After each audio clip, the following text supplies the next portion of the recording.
예, 이제 나이가 들어가면서 느끼는 건 뭐 어떻게 들리실지 모르겠지만 몸이 예전 같지 않다. 뭐 이런 생각도 합니다. 젊은 시절에 아무리 운동을 해도 또뭐 몸을 써도 하루 이틀 지나면 다 풀리곤 했는데 이제는 좀 무리하면 그 다음 날에 좀 몸이 힘들어진다라는 것이 좀 느껴집니다. 우리의 몸만 그런 것이 아니라 우리의 인생도 그런 것이 아닌가 생각을 해봅니다. 뭐든지 내 뜻대로 되는 것이 없다 이런 생각도 하게 되죠. 그런 것이 쌓이고 쌓여가지고 스트레스가 되죠. 마음의 평안이 사라집니다. 자식들도 내 마음대로 안 되고, 뭐 일도 내 마음대로 안 되고, 뭐 목회도 내 마음대로 안 되고 그런 거죠. 그래서 이런 생각이 종종 듭니다. 나는 부모한테 늘 순종했는데 부모만이라면 아, 무조건 순종해야 되는 줄 알았는데 이렇게 옛날 물론 우리 부모님이 살아계신다면 그건 네 착각이다 얘기하실 수도 있겠죠. 예전에 사역할 때는 그래도 참 내가 원하는 결과들이 나왔었는데 이렇게 회상하곤 하죠. 근데 문제는요, 이렇게 옛날 생각에 젖어들면 현재가 더 힘들어진다라는 거죠. 그렇죠. 왕년에 나도 잘 나갔었는데, 나도 예전에 한가닥 했는데, 뭐 나도 예전에 정말 예뻤는데, 그런 거 있잖아요. 그래서 뭐 이런 얘기를 하죠. 옛날이요. 예. 하지만 우리는 그런 미련을 버리고요, 우리의 현재를 받아들여야 된다라는 겁니다. 인생이 내 뜻대로 되지 않을 때 우리는 그 모든 것이 내 뜻이 아니라 하나님의 뜻과 그분의 주권 가운데 이루어지고 있음을 인정해야 된다는 것이죠. 그래서 오늘 잠언은요, 하나님의 주권과 섭리를 인정하는 삶에 대해서 교훈하고 있습니다. 오늘 다 읽지 않았지만 16장 전반적으로 살펴보면 하나님의 주권과 하나님의 섭리를 인정하는 삶이 우리의 삶의 무게와 마음의 여러 가지 짐들을 벗어버릴 수 있다라는 것을 교훈하고 있습니다. 하나님의 주권과 섭리를 받아들여야 된다. 그것에 우리가 순응하면서 살아가야 된다. 그때 우리는 삶의 무거운 짐을 내려놓을 수 있다라는 것을 잠언서가 교훈하고 있습니다. 내 삶의 주인은요, 내가 아니라 하나님이세요. 아멘. 이걸 정말 우리가 고백할 수 있어야 됩니다. 머리로 아는 것이 아니라 내 삶의 주인은 이제 내가 아니라 주님이시다. 아멘 되십니까? 예. 예배당 나가는 즉시 내가 내 삶의 주인이 되면 안 됩니다. 정말 이제 예수 안에서 내 삶의 주인은 내가 아닙니다. 주님이십니다. 이게 철저하게 인정되고 고백되어지지 않으면 우리는 우리의 삶의 무게를 견딜 수가 없습니다. 그래서 우리는 하나님의 지혜를 따라 살아가야 되고요. 그 지혜를 따라 그 말씀을 따라 살아갈 때 우리는 비록 우리의 삶에 무게가 있지만 그 삶을 감당할 수 있을 줄 믿습니다. 아멘. 그러려면요, 오늘 주부에도 그렇게 나와 있지만 하나님의 주권을 인정해야 된다라는 거예요. 하나님의 주권을 인정해야 된다. 자, 오늘 잠언서에 나오는 1절 말씀, 9절 말씀, 또 33절 말씀을 한번 같이 읽어보겠습니다. 마음의 경영은 사람에게 있어도 말의 응답은 여호와께로부터 나오니라. 사람이 마음으로 자기의 길을 계획할지라도 그의 걸음을 인도하시는 이는 여호와시니라. 제비는 사람이 뽑으나 모든 일을 작정하기는 여호와께 있느니라. 아멘. 계획은 사람이 하는데 결정은 하나님이 하신다. 이게 이렇게 오해될 수도 있겠죠. 결국 하나님 마음대로인가? 내가 아무리 계획을 잘 세워도 그냥 하나님이 결정하시는 그대로 되는 건가? 아빠가 아들에게 묻습니다. 뭐 먹을래? 아들이 말합니다. 그런데 주문할 때는 아빠가 원하는 걸 시키는 거. 뭐 그런 건가요? 우리 사회에서 뭐 어떤 여러 형태의 갑질을 경험하죠. 네, 갑질. 직원들에게 원하는 걸 얘기해봐라. 또는 뭐 직원들한테 하고 싶은 걸 얘기해봐라 했는데 결국은 어떻습니까? 사장님이 자기가 원하는 것으로 결정을 해버립니다. 이 말씀이 16장 1절과 9절 말씀, 우리가 생각하는 이런 건가요? 아무리 너희들이 계획을 해봐도 결국 하나님이 다 결정한다. 하나님 뜻대로 다 될 것인데 왜 계획을 세워야 되는가? 이런 의문이 들 수도 있겠죠. 하지만 잠언의 이 말씀은 그런 의미가 아니죠. 하나님의 주권을 인정해라 라는 것입니다. 인간이 계획을 세울 수 있습니다. 계획을 세워야 됩니다. 하지만 미래는요, 그 계획이 되고 안 되고는 하나님이 최종 결정자시다. 이것을 인정할 때 우리는요, 겸손할 수 있습니다. 이것을 인정해야 겸손할 수 있어요. 그리고 상황에 끌려다니지 않을 수 있어요. 되고 안 되고의 결정은 하나님이 하신다라는 것을 인정하는 것이 뭐라고요? 겸손함이에요. 겸손. 그리고 모든 상황에 이리저리 끌려다니지 않으려면 하나님의 주권을 인정해야 된다는 거예요. 우리의 인생을 돌아보면 내가 철저하게 계획을 세웠다고 해서 일이 다 되는 게 아니잖아요. 세상 사람들도 말하지 않습니까? 인생이 내 뜻대로 안 된다. 어떤 면에서는요, 내가 크게 노력하지 않았는데도 되는 일은 또 돼요. 그렇지 않습니까? 그렇다면 우리는 어떤 일이 잘 되지 않더라도, 내가 계획한 것이 성취되지 않더라도 어떤 사람 탓을 안 하게 된다는 거예요. 하나님의 주권을 인정하는 사람들은 내가 세운 계획과 내가 원하는 것이 잘 이루어지지 않을 때도 누구요? 내 주변 사람 탓을 안 하게 된다는 거예요. 옛날에 어른들이 뭐라고 하죠? 잘 되면 내 탓, 잘못되면 누구 탓? 누구 탓? 조상 탓, 뭐 부모 탓. 오늘 이 말씀은요, 인생을 살아갈 때에 내가 계획한 일이 이루어지지 않았거나 내가 별로 힘쓰지 않았는데 일이 잘 될 때, 그때도 뭘 인정하라는 거예요? 하나님의 주권을 인정해라 라는 거예요. 일이 안 되었다면 왜 안 된 겁니까? 일이 안 됐다면 하나님이 허락하지 않았다라는 거예요. 여러분, 이거를 우리가 인정하고 받아들여야 됩니다. 하나님의 주권이 우리의 인생 가운데, 아니 온 우주에 하나님의 주권이 펼쳐지고 있음을 믿습니다. 아멘. 그래요. 일이 안 되었다면 하나님이 허락을 안 하신 거예요. 하나님이 허락을 안 하시면 아무리 내가 발버둥 쳐도 안 된다라는 거예요. 안 된다. 당장은 아쉬움이 있습니다. 당장은 고통이 느껴집니다. 계속 힘이 들죠. 그러나 그 마음을 버려야 되는 것입니다. 그 마음을 버리지 못하면 어떻게 해요? 삶의 무게를 견디지 못하는 거예요. 사랑하는 여러분, 믿음이 무엇입니까? 믿음은요, 잊을 건 잊고 버릴 건 버리고 내려놓아야 될 것은 빨리 내려놓아야 됩니다. 그게 믿음입니다. 아멘이십니까? 그게 믿음이에요. 잊을 건 잊고 버릴 건 버리고 내려놓아야 될 것은 하나님 앞에 내려놓는 것, 이것이 믿음이라는 것입니다. 주님의 뜻이었다고 생각하고 마음에서 정리를 해야 돼요. 정리가 안 되면요, 자유가 없습니다. 빨리 정리를 해야 돼요.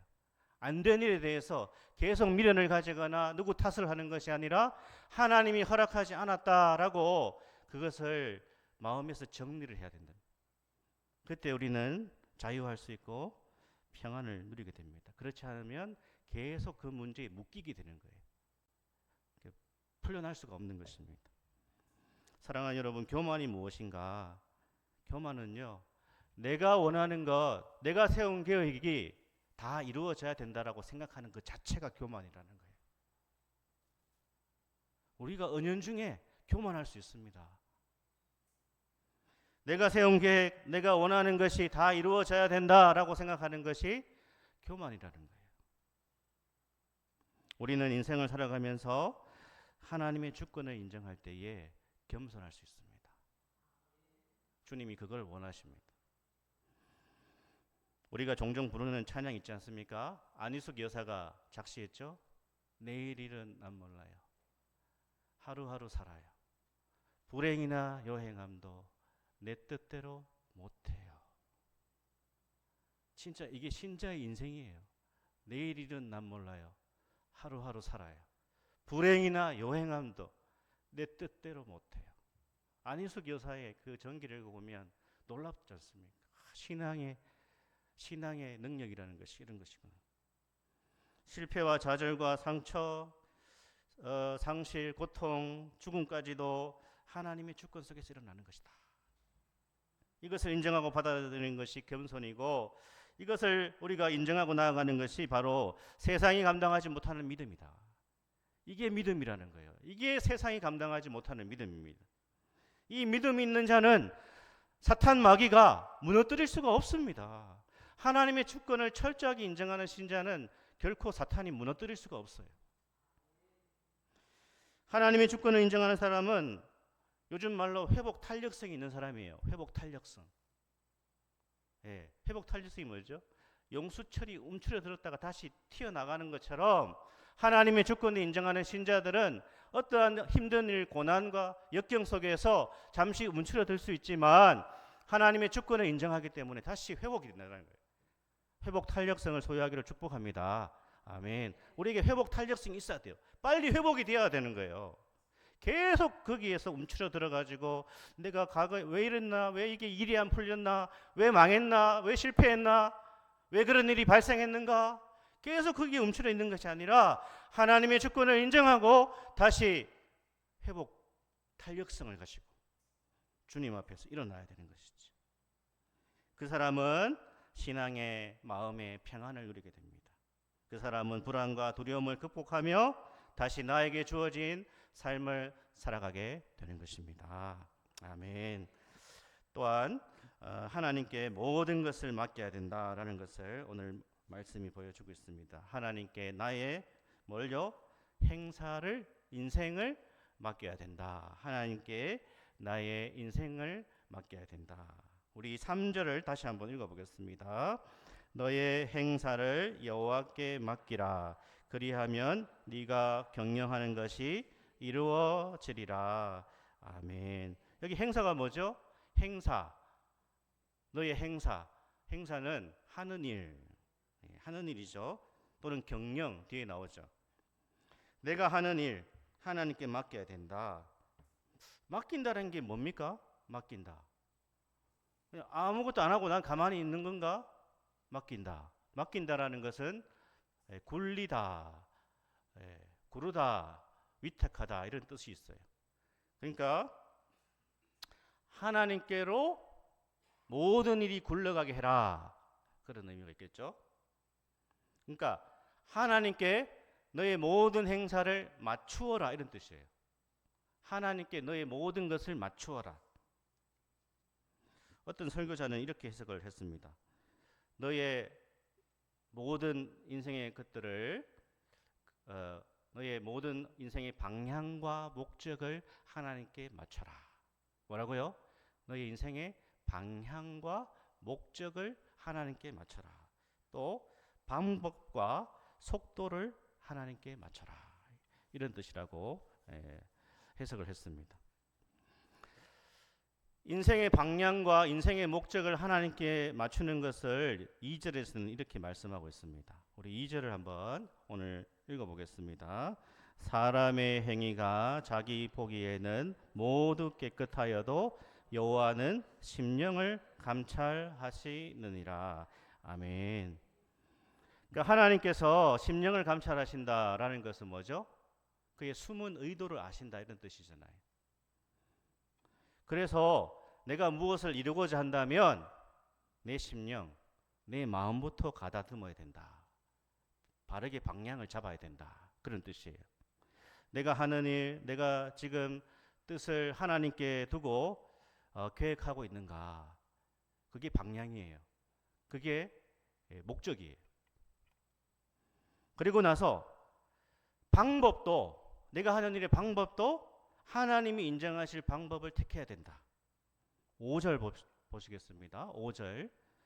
방법도 하나님이 인정하시는 방법이 되어야 됩니다. 5절 읽어보겠습니다. 무릇 마음이 교만한 자를 여호와께서 미워하시나니 피차 손을 잡을지라도 벌을 면하지 못하리라. 아멘. 그러니까 내가 하는 모든 일의 방향이 하나님께로 가야 되고 목적도 하나님을 향해야 되고 방법도 하나님이 인정하시는 방법을 써야 된다는 거예요. 피차 손을 잡을지라도 어떻게 합니까? 사람이 서로 연합을 해요. 힘을 모읍니다. 그러나 그 일이 안 돼요. 왜? 하나님이 미워하시는, 하나님 기뻐하시지 않는 일에 손을 잡기 때문에. 그래서 아무리 인간이 협력을 해도 그 일이 성취가 안 되게 한다는 뜻입니다. 그러니까 우리 인생의 방향, 목적, 그리고 방법까지도 하나님께 맞춰야 된다. 이게 하나님께 너의 행사를 맡기라 라는 말씀의 의미라는 거예요. 불의한 방법으로 손을 잡아서 이룰 수가 없다는 겁니다. 이루어지는 것 같지만 패망합니다. 당장은 이루어지는 것 같은데 결국은 이루어지지 않게 하는 것입니다. 조급하게 서두르면 안 됩니다. 우리가 조급해지면 악인과 손을 잡게 됩니다. 불의한 일에 손을 잡게 됩니다. 왜? 조급하니까. 그래서 성경에서요, 이 불의한 방법으로 무언가를 이루려고 하다가 낭패를 보는 케이스가 굉장히 많지 않습니까? 사도행전에 누가 나오죠? 사도행전에 아나니아와 삽비라 부부가 나옵니다. 이 부부가 뭘 했죠? 땅을 팔아가지고 일부를 바쳤는데 전부를 바친 것처럼 포장을 했어요. 성령을 속였습니다. 그리고 심판을 받습니다. 그 목적과 동기가 뭐죠? 왜 이 부부가 자기 재산을 팔아가지고 땅을 팔아가지고 교회에 바쳤습니까? 그 동기가요, 그 목적이 뭔가 하면 바나바라고 하는 인물이 초대교회에 자기 재산을 다 팔아가지고 헌신을 했습니다. 그러니까 온 교회가 칭송했어요. 그리고 하나님께서도 기뻐하셨어요. 그걸 보고 아나니아와 삽비라 부부가 마음에 자신들도 이러한 명예를 얻고 싶고자 하는 잘못된 동기에서 재산 일부를 팔아가지고 전부를 바친 것처럼 그렇게 속이지 않았습니까? 뭐가 잘못됐죠? 이 부부가 손을 잡았지만 방향이 잘못됐어요. 목적이 잘못됐습니다. 방법도 잘못됐습니다. 하나님이 이루어지지 않습니다. 하나님이 기뻐하시지 않았다는 뜻입니다. 조급함이 화근이 됩니다. 조급하니까 깊이 생각하지 못합니다. 잘못된 일을 저지르고 맙니다. 왜요? 조급해서. 하나님이 기뻐하지 않는 방법에 손을 대기 시작합니다. 악인과 손을 잡습니다. 내가 손을 잡아야 될 사람인가? 손을 잡지 말아야 될 사람인가? 이걸 깊이 생각하고 분별하고 하나님 앞에 기도하면서 말씀으로 점검하고 신중하게 생각해야 되는데 빨리 어떻게 해요? 빨리 뭔가를 이루고 싶으니까 악인과 손을 잡게 된다는 겁니다. 제가 종종 말씀을 드리지만 이런 방법, 내가 뭔가 다시 회복하기 위해서 아무 지식이 없는 거기에다 손을 대는 겁니다. 아무런 지식이 없어요. 주식에 대해서, 투자에 대해서. 근데 제가 정말 어떤 사례를 보니까 그분이 자신의 엄청나게 불어나는 그 빚을 갚기 위해서 막 빚을 온 사방에 끌어모아가지고 몰빵을 해버립니다. 어디에요? 주식에. 그리고 기도합니다. 하나님, 제발 기적의 역사를 일으켜 주셔서 이 주식이 대박 나가지고 제 모든 부채가 다 갚게 해주십시오. 이거 기도 아니에요. 이거 기독교 아닙니다. 이거 말씀 아닙니다. 그 방법이 잘못되었어요. 왜? 조급함 때문에. 조급함 때문에.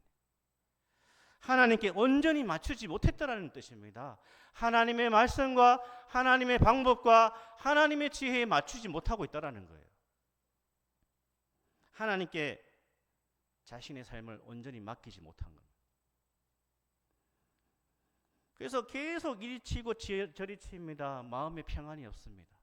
마음의 평안을 누릴 수가 없습니다. 우리 삶의 목적과 방향과 방법과 속도까지도 하나님께 맞출 수 있기를 축복합니다. 아멘. 그렇게 하셔야 되는 거예요. 하나님께 맞추는 것이 제일 좋은 방법이다. 하나님께 맞추셔야 돼요. 정말 하나님께 맞춰 가야 됩니다.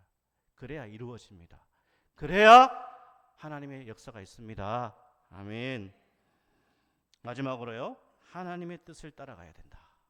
하나님의 뜻을 따라가야 된다. 우리는 어떠한 태도로 살아가야 되는가? 우리 6절 말씀을 같이 읽겠습니다. 16장 6절 말씀. 인자와 진리로 인하여 죄악이 속하게 되고 여호와를 경외함으로 말미암아 악에서 떠나게 되느니라. 아멘. 인자는 히브리어 헤세드, 진리는 에메트라고 하는 히브리어입니다. 이 두 가지가 뭐죠? 인자와 진리는 하나님의 성품이에요. 하나님의 성품. 인자는 죄인을 향한 하나님의 사랑이죠. 진리는 진실되게 말씀 따라 살아가는 거예요. 그러니까 우리가 어떻게 살아야 되는가? 우리 인생이 어떻게 나아가야 되는가? 하나님을 경외하면서 악에서 떠나 세상 방법을 쓰지 않고 세상이 악한 방법 쓰지 않고 살아갈 때에 하나님께서 선한 결과를 이루어 주신다. 우리는요, 누가 뭐라고 해도 우리의 길을 가야 됩니다. 성도들은요, 우리의 길을 가셔야 돼요. 믿음의 길을 가셔야 돼요. 세상이 뭐라고 하든지 간에 우리는 내 길을 가야 됩니다. My way, my way. 하나님 말씀을 따라서 my way. 아무리 세상에서 여러 얘기를 하든지 그런 얘기 듣지 마시고 우리의 길, 하나님의 뜻을 따라서 가야 되는 것이죠. 그냥 묵묵히 믿음의 길을 계속 가시면 돼요. 옆에 돌아볼 거 없습니다. 주님의 뜻을 쫓아 계속 그냥 가시면 됩니다. 뭐 그렇게 위대한 성취, 뭐 엄청난 야망, 뭐 그런 게 필요합니까? 하루하루 주어진 일에 그냥 성실하게 최선을 다하면서 주님의 뜻을 살피면서 말씀을 읽고 묵상하고 들으면서 주님의 뜻을 살피고 하나님께서 내 마음에 말씀에 감동을 주실 때에 그 말씀을 따라서 내 삶을 수정하고 방향을 바꾸고 그렇게 가시면 되는 거예요. 주변의 목회자 중에는요, 그 목사님이 뭔가 특별한 것이 있거나 대단한 것이 있어가지고 교회가 부흥하는 것이 아니다라는 것을 생각합니다. 그냥 그 목사님이 성경을 그냥 충실하게 가르쳐요. 그냥 성경을 충실하게 가르치고 설교합니다. 뭐 엄청나게 대단한 포부를 얘기하지도 않아요.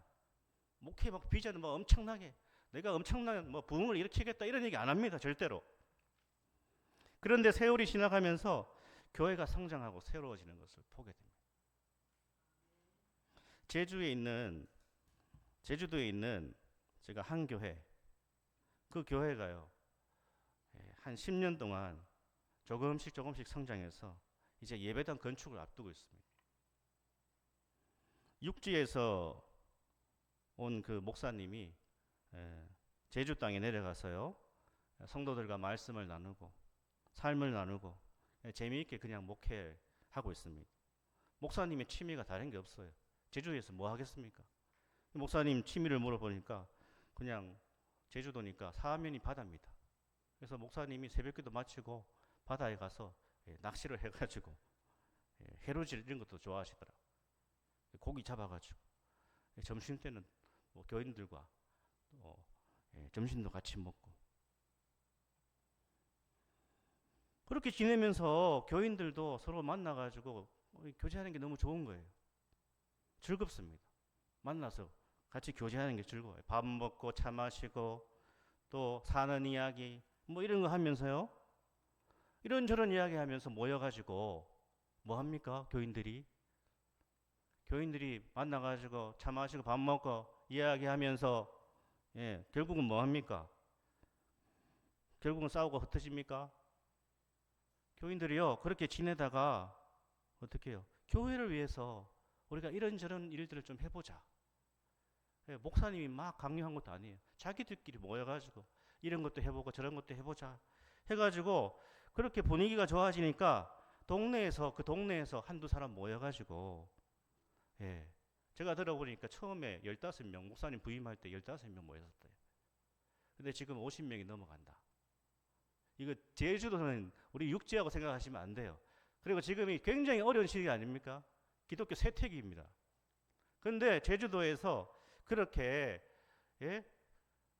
한 명 한 명 교회를 찾고 교회 안에서 그렇게 은혜를 나누면서 지금 50여 명 모였는데 이 복음의 불모지인 제주 땅에서 이제 예배당까지 신축하게 되는 그런 놀라운 은혜를 경험하고 있습니다. 그 목사님이 저한테 하시는 말씀이 그런 거더라고요. 저 그냥 휴양 목회했습니다. 뭐 휴양 목회했겠습니까? 최선을 다하셨겠지. 저 그냥 휴양 목회했습니다.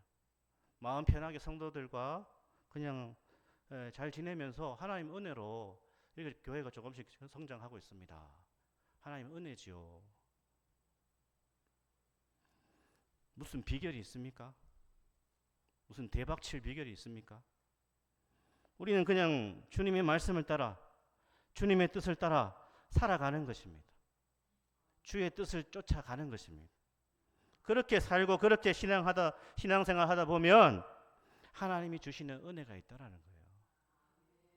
하나님이 주시는 은혜가 있습니다. 7절에 한번 볼까요? 7절. 자, 한번 읽어보겠습니다. 사람의 행위가 여호와를 기쁘시게 하면 그 사람의 원수라도 그와 더불어 화목하게 하시느니라. 아멘. 사람의 행위가 다른 말로 사람의 길이 그 인생길이 그 신앙의 길이 여호와를 기쁘시게 하면 그 사람의 원수라도 그와 더불어 화목하게 하신다. 이게 무슨 뜻일까요? 전혀 예상하지 못한 일이 결과가 주어진다는 뜻이에요. 왜? 원수와 화목하게 되는 일이 가능합니까? 원수와 화목하게 되는 일은 예상을 못하는 일입니다. 그렇기 때문에 원수와도 화목해진다는 것은 정말 기대도 못한 일이 일어난다는 뜻이에요. 어떻게 하면요? 그 사람의 행위가 여호와를 기쁘시게 하면. 원수와 화목해지는 일은 노력한다고 되는 거 아닙니다. 이쪽에서 아무리 노력을 하는데요, 저쪽에서 풀 생각이 없습니다. 됩니까? 안 돼요. 한쪽에서 아무리 노력해도 저쪽에서 생각이 없어요. 마음을 안 열어요. 그러면 화목이 안 이루어집니다. 그런데 하나님을 기쁘시게 할 때에 예상하지 못한 결과가 주어진다. 이 말씀은 뭐죠? 인생은 되어져야 된다. 인생은 되어져야 된다. 아멘이십니까? 아멘. 인생은 되어져야 된다. 성경은요, 하나님이 되게 하셔야 된다는 거예요. 하나님이 되게 하셔야 된다. 하나님이 누구를 되게 하시죠? 여호와를 기쁘시게 하는 자를 되게 하십니다. 아멘. 하나님이 이루어지게 하셔야 된다는 거예요. 여호와를 기쁘게 하는 삶에는 반드시 우리의 예상을 넘는 하나님의 은혜와 복이 주어진다. 사랑하는 여러분, 순서를 바꾸지 마세요. 순서를 바꾸지 마세요. 이 순서를 바꿔버리면 안 됩니다. 이 순서를 바꾸지 않는 게 믿음이에요. 원수와 화목하려고 먼저 애쓰는 게 아니라 하나님이 기뻐하시는 삶으로 나아가면 예상하지 못한 결과가 주어진다는 거예요. 우리는 좋은 결과를 바라지만 그러나 하나님 앞에서 우리가 어떻게 살아가느냐, 그 태도가 중요하다는 거예요. 이것이 인생이 되어지는 것입니다. 이스라엘 민족의 국방은요, 오직 하나님의 손에 달려 있었어요. 그렇죠? 하나님께 순종하고 율법을 따라 행하는 이스라엘은 안전했습니다. 어떠한 강대국도 이스라엘을 함부로 넘볼 수가 없죠. 그러나 어떻게 했습니까? 우리가 성경에서 보는 것처럼 이스라엘의 역사에 보면 르호보암과 여로보암부터 어떻게 됩니까? 분열합니다. 나라가. 르호보암과 여로보암 때부터 이스라엘은 전쟁의 역사예요. 고난의 역사입니다. 원인이 뭐죠? 여러분 다 성경 읽어보셨잖아요. 원인이 뭡니까? 이렇게 이스라엘이 분열되기 시작하고 계속 강대국의 침략을 받는 원인은 하나님을 기쁘시게 하는 삶을 솔로몬부터 살지 않아서 그래요. 솔로몬 때부터. 원인이 아버지에게 있었단 말입니다. 원인이 솔로몬에게 있었단 말입니다. 솔로몬이 하나님의 축복과 엄청난 복을 받았지만 솔로몬이 타락하기 시작할 때부터 이스라엘은 계속 쇠퇴기에 접어듭니다. 그리고 강국에 계속 침략을 받습니다. 하나님 기뻐하시지 않는 우상 숭배와 이방 여인들과 정략 결혼을 하고 그때부터 이스라엘 백성은, 이스라엘 나라는 위기를 맞이하는 것입니다. 반면에요, 이스라엘이 샬롬을 누릴 때는 언제나 하나님의 말씀을 따라 하나님 기뻐하시는 삶을 살아갈 때 이스라엘이 샬롬을 누렸습니다. 아브라함의 아들 이삭은 평화의 사람이었죠. 하나님은 아브라함에게 약속한 복을 주십니다. 누구에게요? 아브라함에게도 주셨지만 이삭을 통하여서 그 약속의 복을 주십니다. 100배의 소출을 누구에게? 이삭에게 주셨어요. 창세기 보면 이 아비멜렉이라고 하는 이삭을 괴롭히는 인물이 나타납니다. 우물을 계속 가로챕니다. 이삭이 우물을 파면 또 지가 가로채고 저쪽에 파면 또 가로채고. 그런데 이삭은 어떻게 합니까? 계속 하나님 기뻐하시는 방법을 쫓아가요. 우리 성경 한 장만 같이 읽어보겠습니다. 창세기 20장 거기 한번 띄워주세요. 26장 28절에서 29절 같이 한번 읽겠습니다. 그들이 이르되 여호와께서 너와 함께 계심을 우리가 분명히 보았으므로 우리의 사이 곧 우리와 너 사이에 맹세하여 너와 계약을 맺으리라 말하였노라. 너는 우리를 해하지 말라. 이는 우리가 너를 범하지 아니하고 선한 일만 네게 행하여 네가 평안히 가게 하였음이니라. 이제 너는 여호와께 복을 받은 자니라. 아멘. 아무리 악인이 괴롭히고 죽이려고 하고 이 세상이 우리를 망하게 하려고 한다 해도 하나님이 그 사람을 붙들고 있으면 절대로 죽지 않고 절대로 망하지 않는다. 우리의 관심은요, 다른 것밖에 없습니다. 하나님의 뜻을 쫓아서 하나님 기뻐하시는 일을 향해서 계속 가시면 됩니다. 그러면 기대하지 못한 일들이 우리의 인생 가운데 주어질 줄 믿습니다. 아멘. 사랑하는 여러분, 우리가 살아가면서 평안을 누리지 못할 때가 있습니다. 염려와 불안과 근심에 쌓이는 그러한 삶을 살아갈 때도 있습니다. 혹시 그 이유가 내가 하나님께 온전히 맡기지 못해서, 하나님께 맞추지 못해서 그런 것은 아닌가?